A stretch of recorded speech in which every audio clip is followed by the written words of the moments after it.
Hogstye.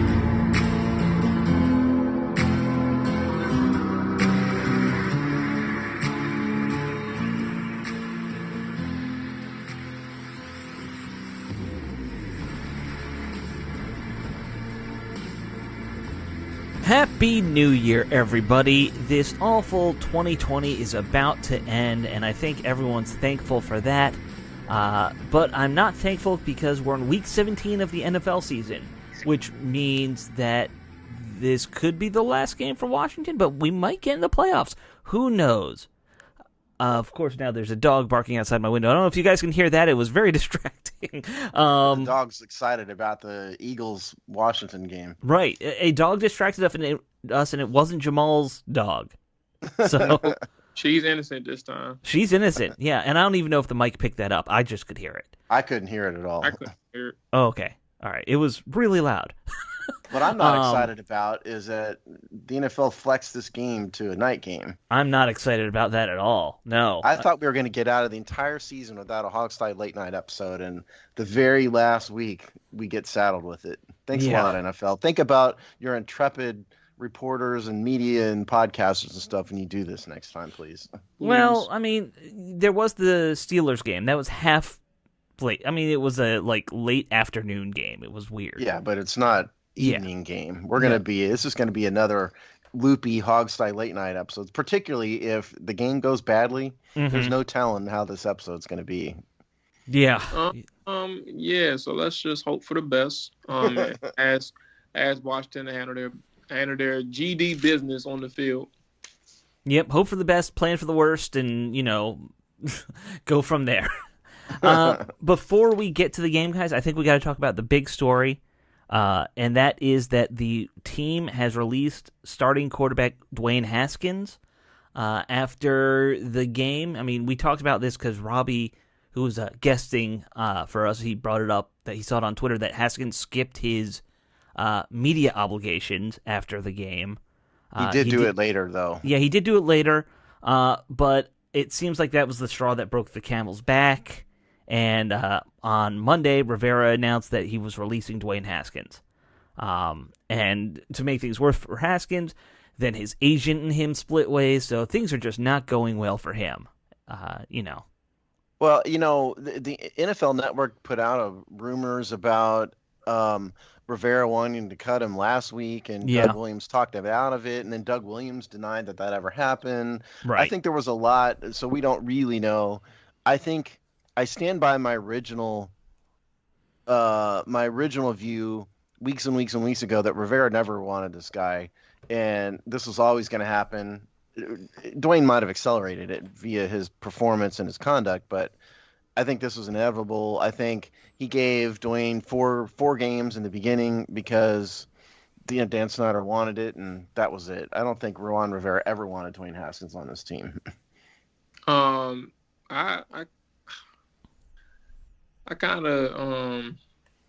feel like what you said is about Haskins accelerating it was actually the main factor. It wasn't that he didn't want Haskins. I feel like he was open to the idea of having Haskins on the team and wanted to make sure that he had every opportunity.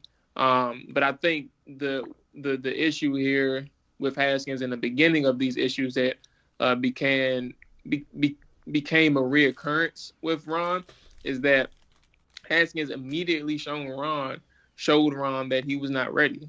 And not ready entails every single thing that you can imagine about being a professional quarterback. It had nothing to do with him being able to throw a football. It was everything outside of that. Yeah. Ron knew that he can throw a football, but what else were you working on to become a better quarterback? And I think I told you all 1,000 times on this podcast, you all, everybody who's listening, what Dwayne was able to do in the offseason, it had nothing to do about him improving his mechanics, him being able to see the field better, people working with him to improve those things. That was never what we heard when we saw about anything about Dwayne Haskins in the offseason. It was always about him taking care of his body, him working out with the team, him trying to be a better leader. But nothing about the actual game of like the science of the game. And it what it ended up doing was backfiring in a sense that was one thing that didn't work out in his favor. But the second thing was his quote unquote leadership reverted. He I would say it reverted, but I don't think he ever had it. It was more so something that he tried to do, but like either you are or you aren't a leader, and that's what kind of what it boils down to at the end.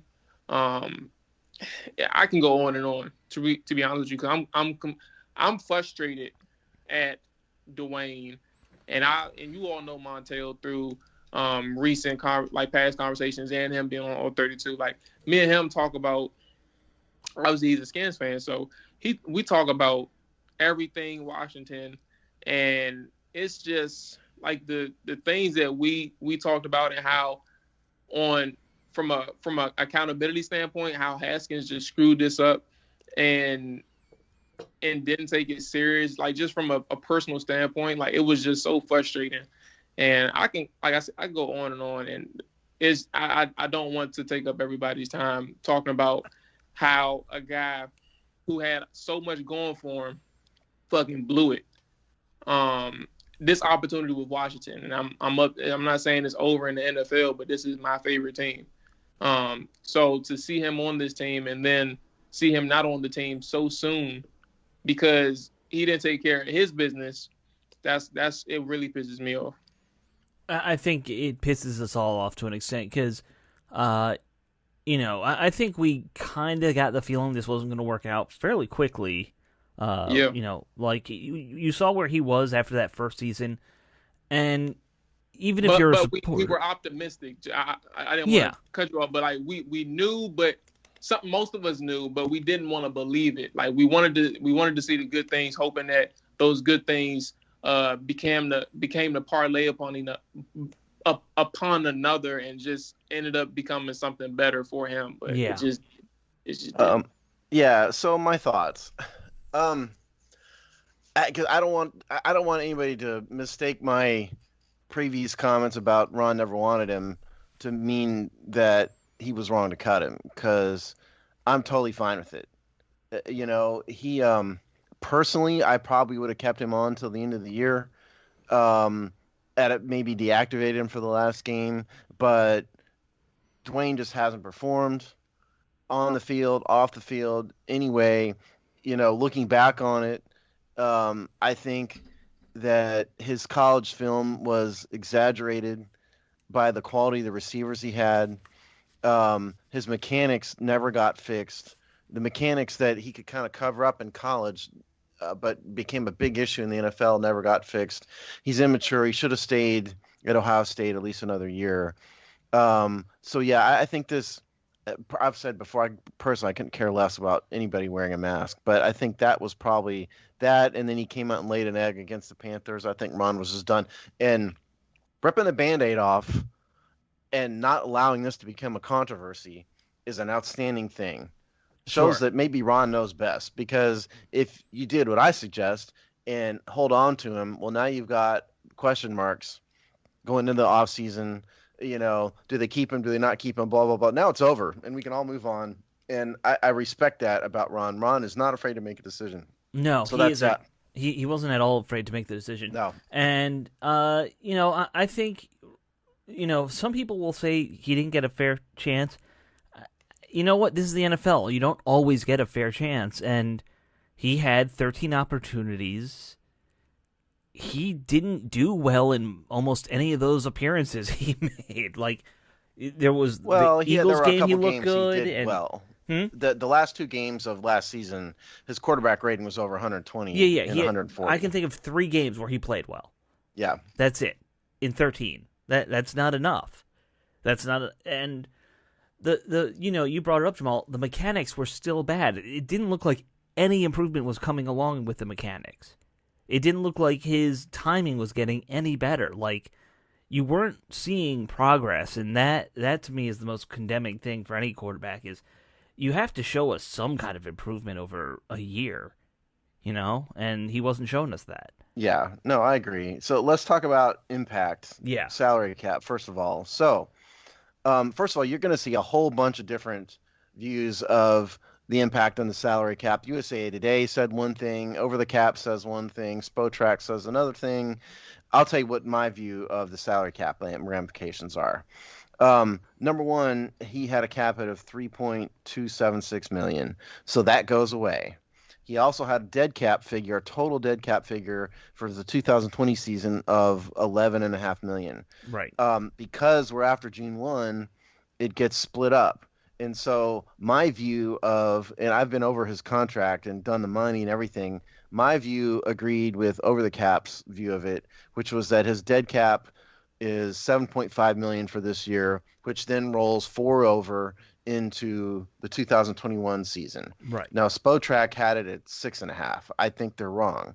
And I agree with, USA Today had it listed as 8.5. That was a 2021 figure, so they're wrong. Yeah, 8.5 is if we had That's waited to to cut him till after 2001. the season. Well, that's the 2021 figure. So USA Today is wrong. Now, next year his cap hit would have been 3.9 million. So the 4.2 million thereabouts means that that rolls over into next year means that Washington will take will lose about $300,000 worth of cap space by virtue of cutting him. What's the brilliant part about this? And Alex, I think you made me think about this more the last time we talked on the show. Yes, they're ripping the Band-Aid off personnel-wise, but they're also ripping the Band-Aid off salary cap-wise, because they've got they had 22 some odd $million, 21 million in cap space that can't possibly be used right now. And so they have, they lost, 4.5 million in space this year. But who cares? Season's almost over. They can't possibly spend it. It doesn't matter. It's better to take that now in 2020 than what they did is they basically accelerated the debt in such a way that it doesn't matter. So when we get to next year, they'll lose 300,000, but that's chump change compared to the 5 in change they would have lost if they'd waited. So in that respect, I think both from a salary cap management perspective and from a roster controversy standpoint, Washington absolutely did the right thing, and that's probably a big factor in what Rivera did. I think so too, and it's actually very smart cap management when you start thinking of those numbers, right? Because they can use all the space they can get next year, and that's why if you want to believe my 7.5 or Spotrac's 6.5 or Over the Cap, it doesn't matter. The point is the management part of it is the same. Yeah, they're saving money long term. As sort of like a holistic, what they're doing is they're spending the money now that they have it in their pocket, right? That they're never going to use anyway. Right. That's what they did. And I know we had some other topics we wanted to get to here as well with the Haskins story. So you wanted to talk about previous draft busts?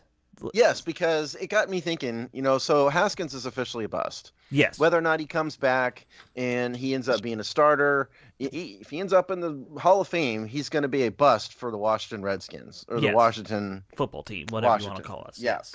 And so it really got me thinking about where does he rank in the list of busts? Because Washington, let's be honest, we've had a bunch of busts. True. We've had our share of busts at this franchise. So what I did, I went all the way back to the beginning of the franchise. And then I realized that was way too far because the draft in the early days was totally different. Yeah. And it also didn't matter pre-merger, NFL, AFL merger. So I started at 1967 because that's the first draft after the merger. So then there's a lot more teams. Okay. So since 1967, this is just, by the way, I didn't spend a time objectively ranking this. This is just me looking at stats and what they did.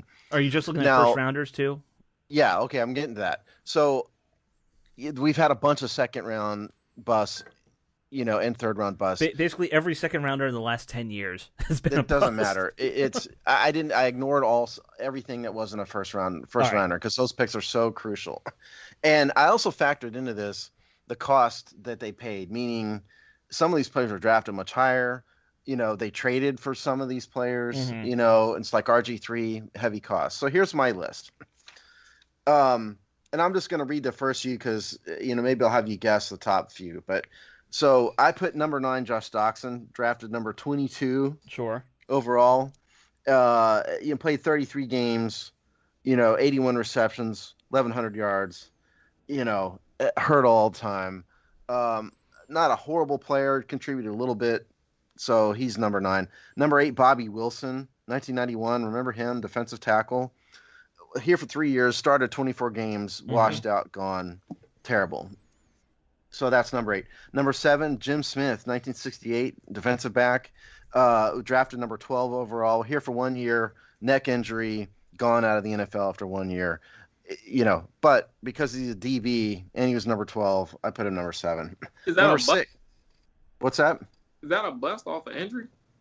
Hey, listen, to me, a bust is no matter how you leave, if you're not here and you don't produce, you're a bust. That's just what I viewed it at. You can view it differently, but that's how I viewed it. So number 6, Tony Sendejas. I'd forgotten all about this. 1984, drafted number 27 in the supplemental draft. He was a kicker. Never played here at all.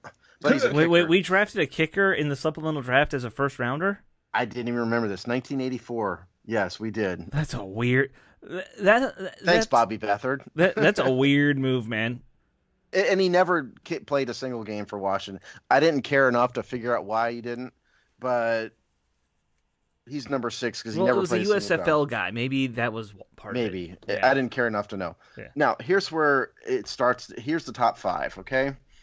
I have Haskins as number 5. Okay. The reason is, we all know his stats. 2 year, almost 2 years, 16 games, 13 starts. But he's drafted number 15 overall, and they didn't trade any assets for him. So yes, bust, but less of an impact than some of these other guys. I put RG3 at number 4. Now, obviously, he's drafted number 2 overall. They traded away 3 first-round picks for him, but he also won a division title for Washington. He made the Pro Bowl. Injuries derailed him, but not until really his second year. And at one point in time, we were talking about him, we were talking about him being the next great Redskins quarterback. So in spite of the enormous cost, the division title in that 1 year puts him a little lower on my list. So that's number 4. You guys want to guess the top? Try and guess the top 3. Heath Schuler's got to be in there, right? Yeah. Let me think. All right, I'm gonna cheat a little and just look at the list so I remember the right names. Desmond Howard's got to be number 1. I assume Desmond Howard's number 1. He's in the top 3. Okay, just top 3. And Jamal, you have a guess? And I'll give you a hint. This is way before all of our times. so we're going early. Early. Yeah. You're not going to get it. If it's well before all of our times, I'm not going to do it. Okay. Yeah. So I ranked Ray McDonald number 3. Ray McDonald, running back, 1967. Right. Only played 13 games, 6 starts. I think our buddy Rick Snyder talked about it on his show too. Yeah, he's talked about Ray McDonald before. Yeah. Now I think he went out drinking injuries. with him when he was 21 years old or something. Ray got arrested by the DC police for having sex in public. Oh. And he actually, the charge is having sex with a man in public, and that part's unconstitutional now, but the sex in public thing still obviously against the law. So he only lasted 13 games, 6 starts, drafted number 3 overall, and that's a gigantic bust. I ranked Desmond Howard number 2. Okay. Here he drafted number 4 overall, only ended up being a kick returner. Had almost no other stats other than punt and kick returns at all. Huge bust. Obviously went on to become a Super Bowl MVP with the Packers, but that's irrelevant.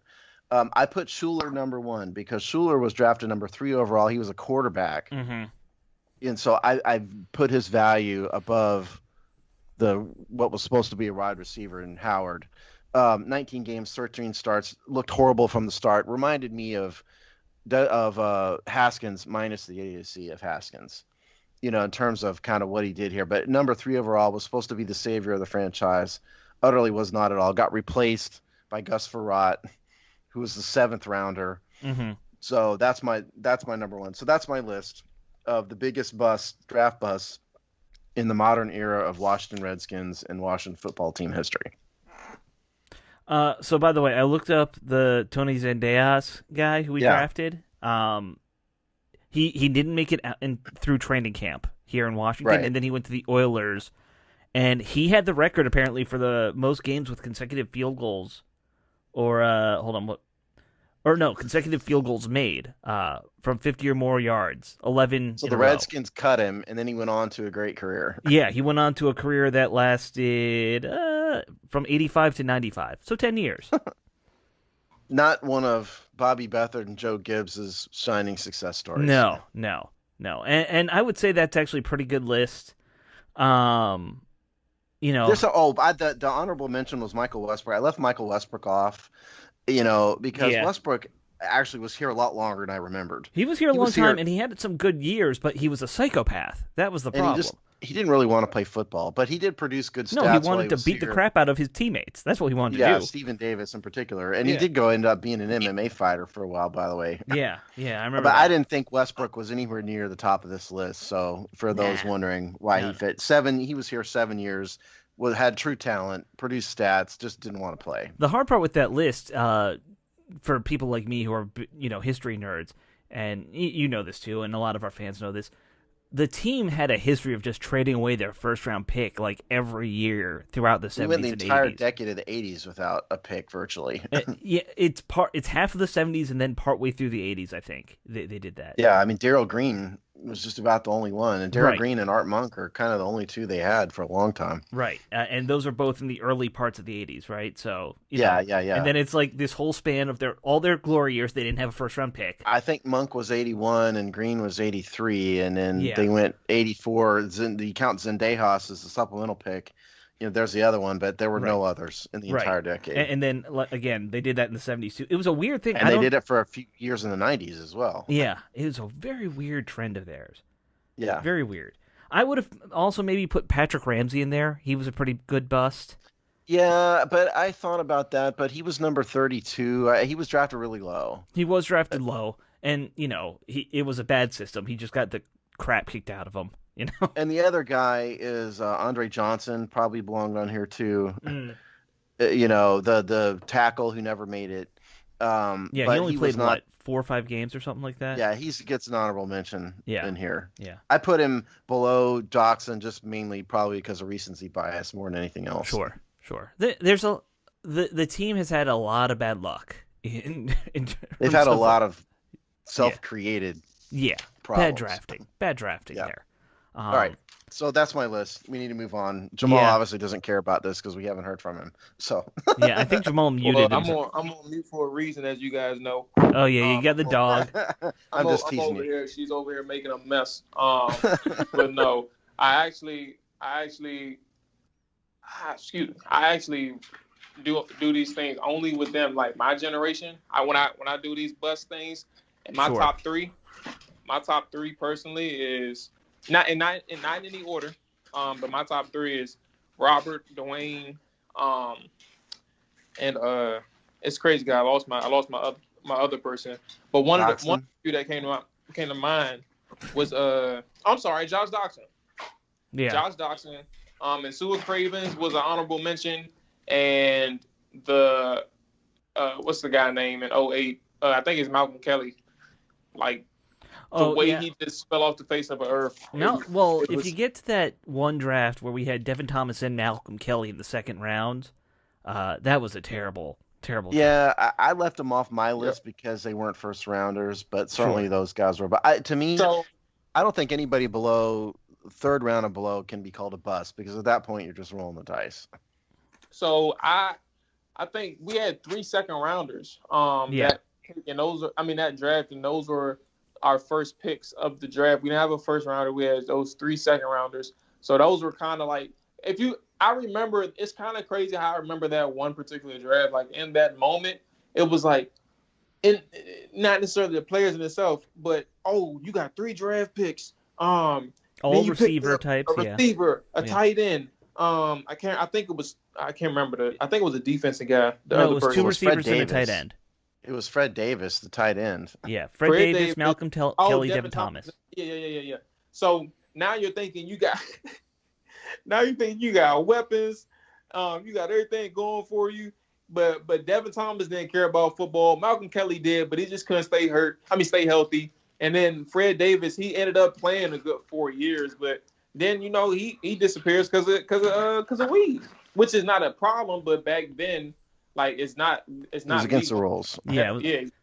So, well, he also like got in some legal issues with like fighting with his girlfriend at a restaurant. Yeah, it wasn't just the weed. Yeah, that's what did him in. Yeah. Remember, all overslept his first day. All three of those guys bust. Malcolm Kelly, by the way. Bust. I looked up Malcolm Kelly. He's actually got, and this is going back like a year or two ago. I looked him up. He actually has a company in his hometown in Texas that looks to be like a shipping type company. So he's got a business. He's on his feet. For those of you who are wondering whatever happened whatever happened to Malcolm Kelly, he's in his hometown, or was as of 2 years ago. Our buddy Rob Henson knows him too. So yeah. Like you hope that a lot of these guys are smart and save some of that money they get when they get drafted, because if you don't make it, you still have a nice nest egg to do something like that. Start a small business, I'm going to take a stab at it and say that Fred Davis is the opposite of that. No. Fred Davis, probably set his money on fire. Like to watch it burn. Yeah. Fred Davis was not not all there upstairs, it seems like. No. Devin Thomas seemed to be all there, but he just didn't have it. Yeah. Yeah. Well, didn't he go play for the Giants or something? He might have. Yeah, briefly. Yeah, he's out now though. He's long gone. I mean, it's 12 years he ago. Sure did play for he sure did play for the Giants. I remember this because once we let him go in 2011, he had like this fake. No. He blocked a punt or something like that. That went for a touchdown against us. Oh. So everybody. Yeah. Everybody was like, they're so happy, or they were mad that we let him go too soon. But lo and behold, they didn't know that was his last season in the NFL. So yeah. Well, not for long, league man. That's what it is. Okay, let's move on to the Eagles game here. I don't mind reminiscing, but that's not exactly happy something thoughts? I want to reminisce about. Yeah, not happy thoughts. Let's talk about the Jalen Hurts-led Eagles, guys, because last game of the year, we know this one's for the championship. I don't know if you get like a pennant or something, right? Or is it just hats now when you win a conference? I think you just mean the players on the field? Yeah. I think they get shirts. Don't they get shirts and hats both? Oh, shirts and hats. I think so. Yeah. Sorry, I thought Jamal was going to chime in there. Oh. No, I was saying I think so. Oh, okay. I think they get shirts and hats. Yeah. Because those are what they send to like starving people in third world countries if they don't get used. Right. Right. You'll see somebody with like, if Washington loses Sunday night, you're going to see like some refugee in Indonesia wearing a Washington football team division champion shirt in like National Geographic magazine or something. Right. You always see those, especially with the Super Bowls, because they make a million of them. Yeah. So, it's going to be an interesting game. I want to start talking about this Eagles offense because everyone's talking them up now that they've, benched Carson Wentz, but I look at the receiving core. No one really scares you in the receiving core anymore. I know they have a decent running back, Sanders, but he's not, imposing. He's just decent. You know who else doesn't scare me? Who else? Their O-line. Jalen Hurts. Their doesn't scare me. Jalen Hurts doesn't scare me. Jalen Hurts is a runner. Yeah. He's averaging, over 5 yards a carry, but as a quarterback, he hadn't done much, okay? I mean, neither did Wentz, don't get me wrong, but Hurts' numbers suck. Yeah. He's got a 54% completion percentage. He's had 6 fumbles and 3 interceptions already. The quarterback rating is 85. Not terrible, but not great. I mean, what scares me more about Hurts is just his athleticism. You've got Kyler Murray part 2 here, or a lesser version of Lamar Jackson maybe, because Kyler's a lot smaller than Hurts. But right. That's what scares me. And Miles Sanders is the other one. This team is not Washington. Run defense is the lesser of their talents, shall we say. And Miles Sanders is a stud, I think. He's averaging over almost 5.5 yards a carry, 5.3 yards. So between Hurts and Sanders, they can really put a hurting on the ground. on Washington, and that happens to be their weakness in my view. So that's what scares me way more than Djax is back. Yeah, he's out missed most of the season. That scares me, but I just don't. I think the key to the game offensively is to keep Jalen Hurts in the pocket, make him beat you with his arm. That's what I think the key to this game is, because I don't think Jalen can do it. No, I don't think he can do it. Not through the air. And Djax, you mentioned he's back. Even before he went out, though, he's looked like he's starting to lose that speed a little. He's still a threat, but he's not what he was when he was here or his first go-round with the Eagles. Like, that was a different player. That was the guy that gave you nightmares. Now he's a good receiver. He's not that. Their receivers are more their tight ends than anything. And right. These big guys, like Dallas Goedert, Zach Ertz is back. Those are the guys that really, I think, passing wise, scare me more than the Djax types. Yeah. In terms of the Eagles. Eagles tight ends have given us fits in the past. We know that. We all know and they've that got two well. good ones. They've got two good ones. Yeah. It's tricky. Because I know Deshaun Jackson is going to try and stick it to Washington every single chance that he gets. He's finally back. He had a decent, he escaped last week injury-free. Knowing him, that's just the main thing. So, like this week, you're just considering Djax as an elite threat again.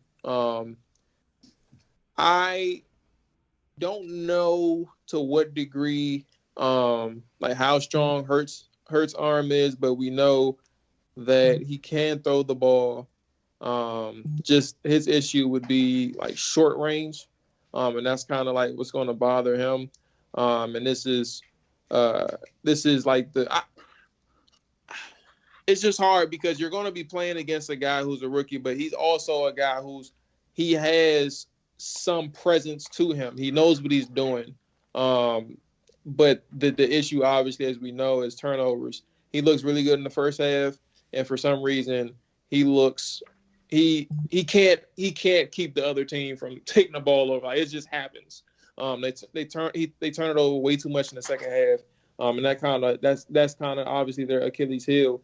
That being said, I think that the receiving threats are there. Like it's not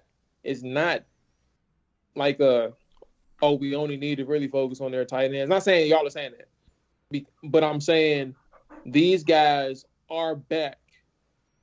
And even though it's only one game that's left on their schedule, it doesn't matter because of who they're playing for.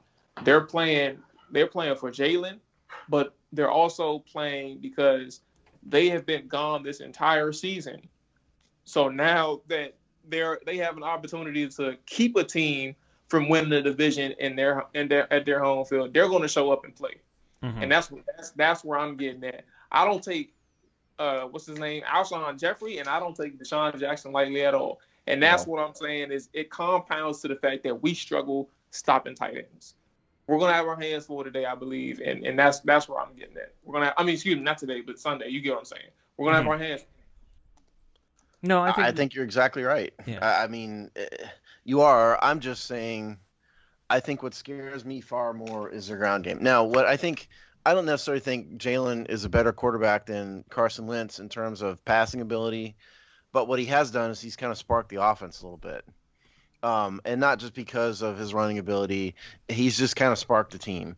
And so from that respect, they're probably better than they were with Wentz under center. Now, they give up a lot of sacks. They've given up a ton of sacks,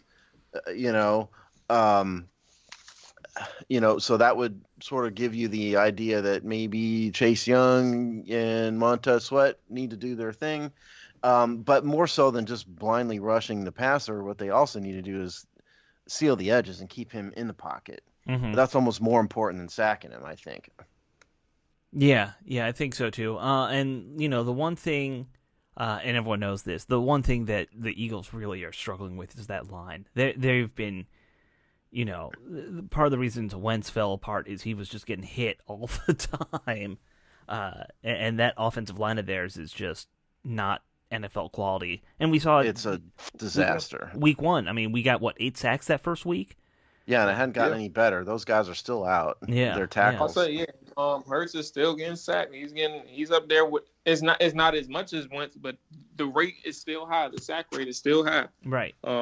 So like you said, it's their offensive line is bad, and nothing has really much changed since Hurts got in there. I mean, the offense is more functional, but you're still getting a decent amount of sacks against Jalen Hurts. Well, like Steve said, because Hurts can move better, that helps. And I'm sure that's part of why they made that change. All right, let's switch sides, talk about the Washington offense here, because we still don't know if Alex Smith will play. It might be the Heineke show for the whole game. There was some video. I know, Steve, you're not on Twitter, but Jamal, you might have seen it. There's some video of Alex warming up and practicing a little. Mostly, on the sidelines. Looks ginger. I'll put it that way. Does he have red hair, or is he? No. Not... Like he moves like an old man right now. He was trying to stretch and stuff like that. And that dance that Dak Prescott everyone makes fun of him for doing on the sideline before the game. He was doing that thing, the hip wiggle, but he was doing it at like quarter speed. So that's not good. Well, I watched Taylor Heineke's All 22 film for the series that he was in. Right. It was about what I thought watching it live. I think his strengths, what he did well, he gets rid of the ball quickly. Yeah. He most of the time, for the most part, made good reads. So those two things, he has a good sense of the offense. He's not the type like Haskins, and RG3 did this, when he was a rookie. He would hold it because he wasn't really sure where to go. That's Heineke doesn't have that problem. Those are his strengths. Now his weaknesses are, I think, two things. One, he just can't push the ball. No. He just doesn't have the arm strength. You can kind of see, you really saw it on All 22. And the other thing is, I don't think most of the time he wasn't progressing all the way through all of his reads. A lot of times he was looking at one half of the field. There were times that he left yards on the field. And the other thing was that Carolina, a lot was really playing deep. There was a lot of things open underneath that they were giving him. So Heineke, his affiliation with Robbie aside, I think there's a reason why he was out of the NFL, and this arm strength thing is a serious problem. I think he's really a West Coast offense only quarterback. I really do. And if you give a defense that's really kind of keying on him, not playing, deep zones and stuff, it may be a different story. But like I said, the good news is he's not afraid. He has a quick release, and the times when he does scan the whole field, he makes the right read for the most part. So I like him. I just want to kind of temper expectations a little bit. That's all. Oh, yeah. I think, you got to realize there's a reason he's your fourth string quarterback. Yeah. Same thing with Josh Johnson and Mark Sanchez. It's like you got to realize this. If you think you're going far with these guys, remember you're on your. Well, I don't even know what's worse than your last leg. Like I don't get it. Like you're beyond that at that point. If you're no longer on legs, you're dragging yourself by your hands usually, Jamal.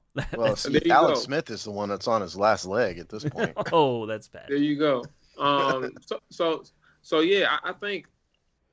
I kind of agree. I don't necessarily, and it's kind of crazy how people get googly-eyed after one game with players, right, especially at the quarterback position and especially in Washington. I will say I agree with the notion that I'm intrigued. I want to see a little bit more, especially if Alex Smith can't go or if he's hurt. Like I'm at this point. What other choice do we have? But I'm a little interested in seeing, what he got going on.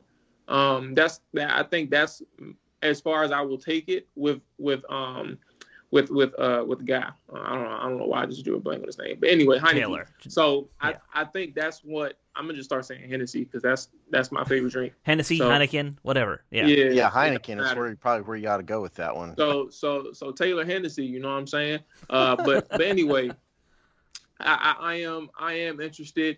But I don't think my interest goes anywhere beyond what 2020 is. Like 2021, no.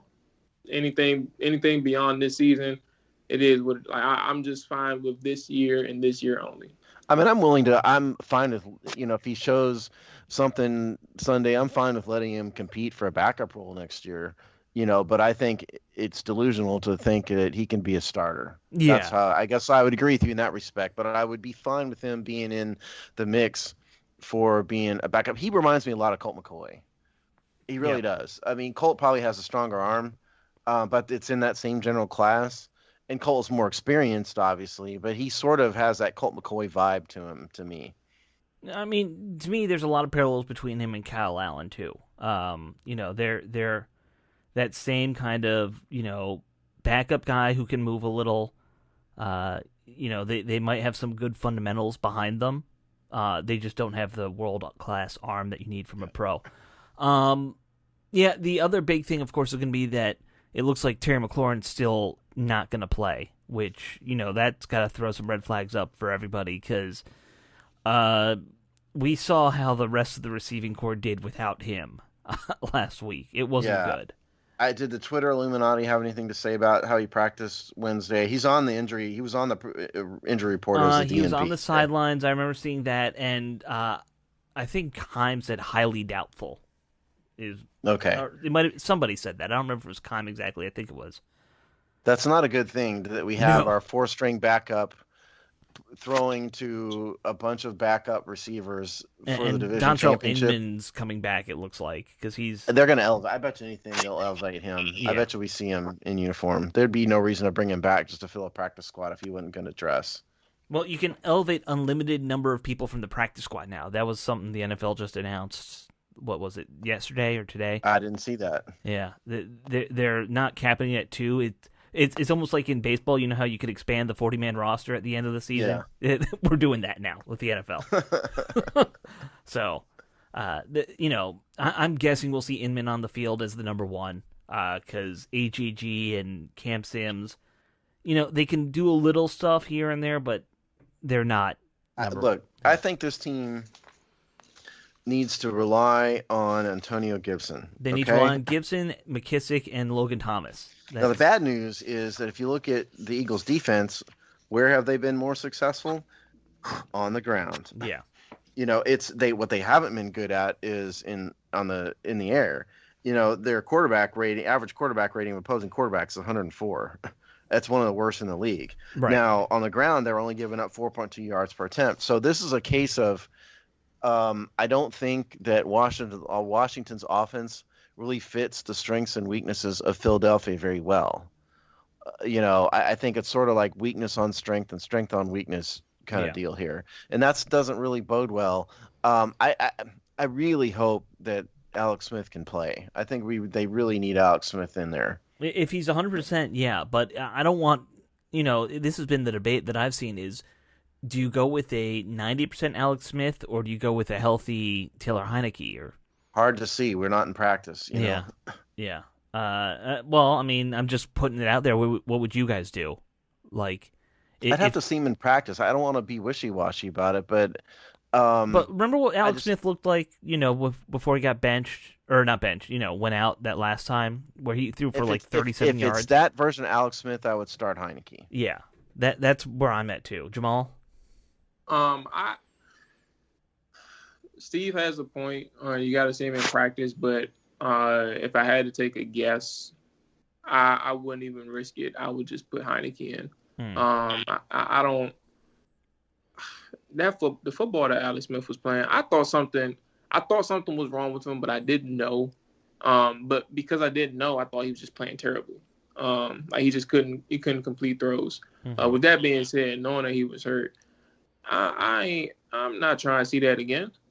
I'm not trying to see none of that again. So yeah, I need Heineke in, and just hope for the best. I wouldn't have no expectations going into the game. I would be interested to see if he can, provide a spark.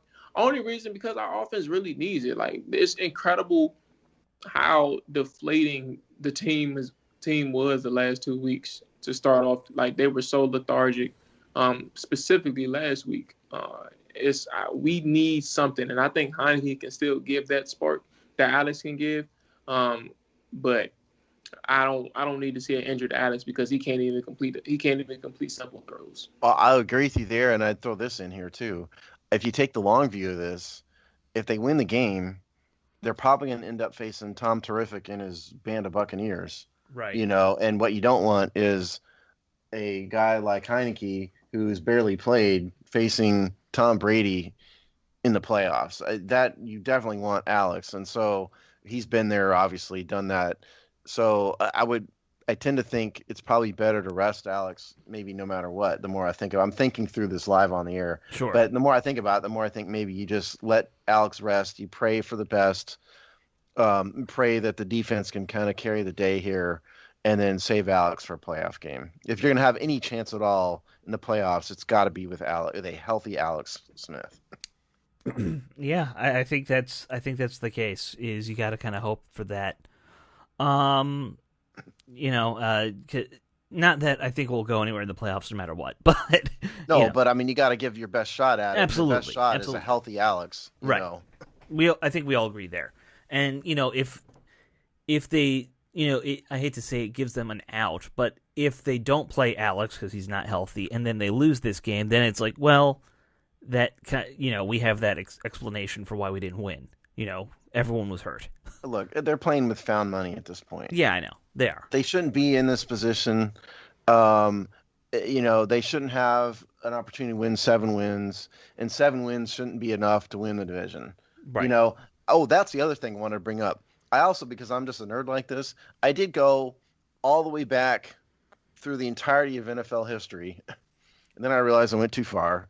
And so then I went back to just 1978 when they started the 16-game season. Right. So the list of teams that have made the playoffs with a losing record is the we know it's the Panthers with Ron and the Seahawks, and that's it. Yeah.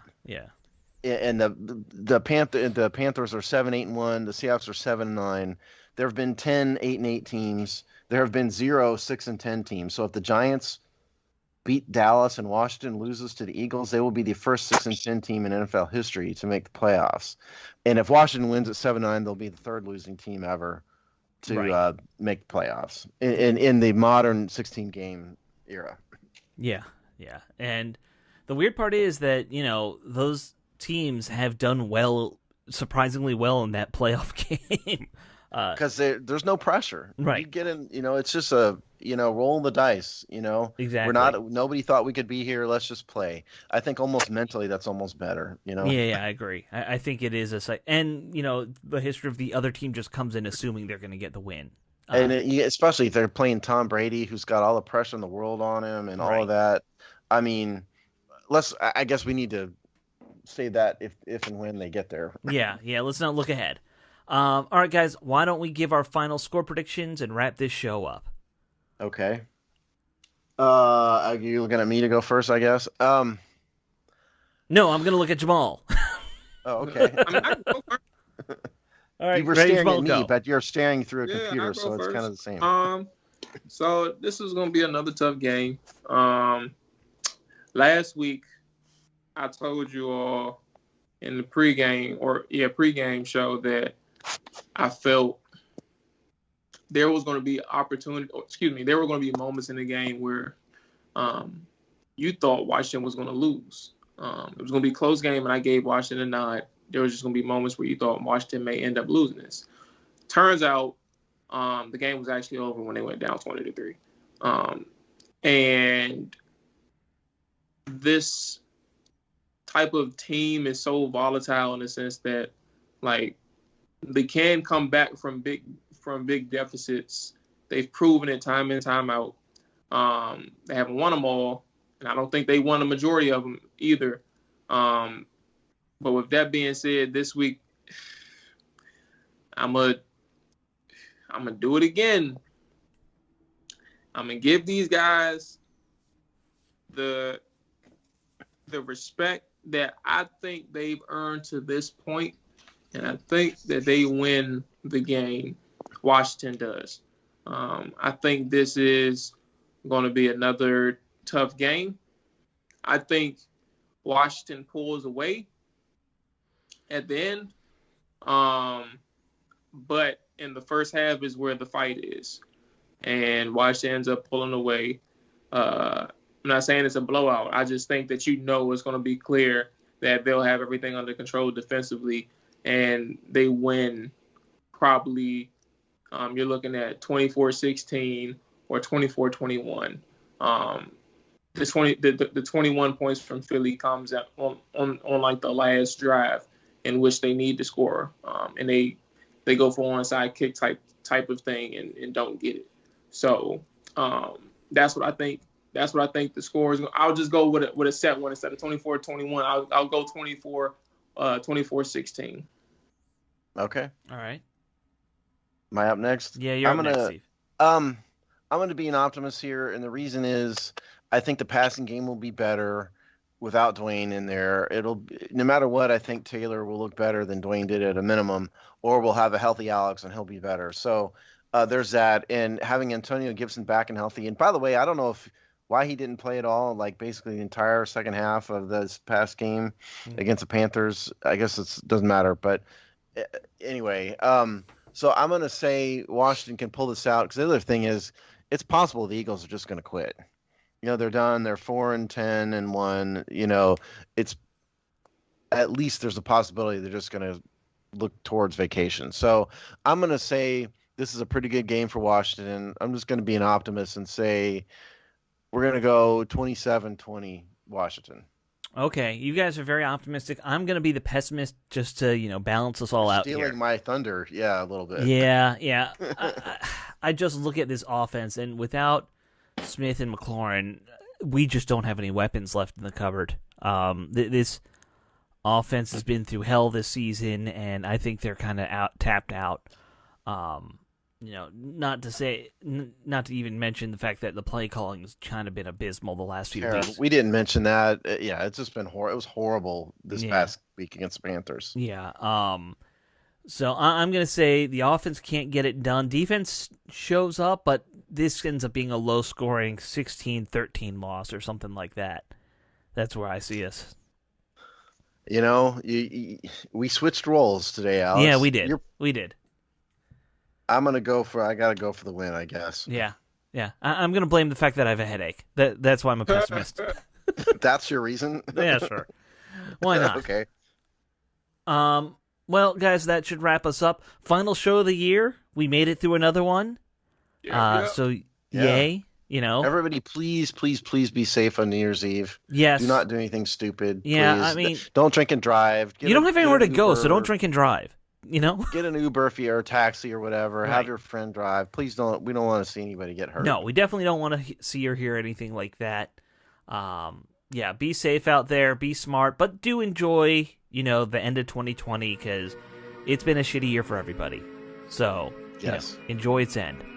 And with that, see you guys on Sunday. Happy New Year. Happy New Year. Go Washington. I was about to say go Skins, but... Hey, go Skins, man. Go Skins. I'll say it. Yes. Bye, guys. All right.